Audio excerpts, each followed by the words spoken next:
ನಮಸ್ಕಾರ, ನೀವು ನೋಡ್ತಾ ಇದ್ದೀರಾ ಫ್ರೀಡಂ ಟಿವಿ. ಇದು ಜನಸಾಮಾನ್ಯರ ಚಾನಲ್. ನಾನು ಸಂತೋಷ್ ರಾಠೋಡ್. ಈ ಕ್ಷಣದ ಅಪ್ಡೇಟ್ಸ್ ಗಳನ್ನ ನೋಡ್ತಾ ಹೋಗೋಣ. ಅದಕ್ಕೂ ಮುನ್ನ ಹೆಡ್ಲೈನ್ಸ್. ಬೈ ಎಲೆಕ್ಷನ್ ಹೊತ್ತಲ್ಲೇ ಪಟ್ಟದಾಟ. 2028ರಲ್ಲೂ ಸಿದ್ದುನೇ ಸಿಎಂ ಅಂದ್ರು ಜಮೀರ್. ಮುಂದೆ ನೋಡೋಣ ಎಂದ ಡಿಕೆ ಸುರೇಶ್.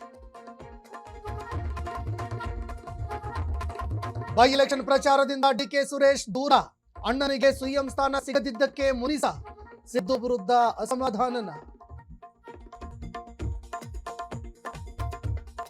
ರಾಜ್ಯದಲ್ಲಿ ಭ್ರಷ್ಟರಿಗೆ ಲೋಕಾಯುಕ್ತ ಶಾಕ್. ಚಿತ್ರದುರ್ಗ, ಕಲಬುರಗಿ, ಬೆಳಗಾವಿಯಲ್ಲಿ ರೆಡ್. ಆಸ್ತಿ ಮೂಲ ಕೆದಕುತ್ತಿರುವ ಆಫೀಸರ್ಸ್.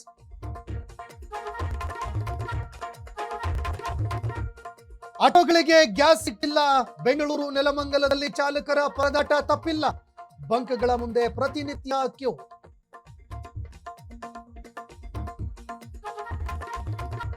ಲೆಬನಾನ್ ಮೇಲೆ ಇಸ್ರೇಲ್ ಬಾಂಬ್ ಅಟ್ಯಾಕ್.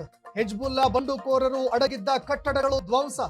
ಬೆಚ್ಚಿ ಬೀಳಿಸುವಂತಿದೆ ದೃಶ್ಯ.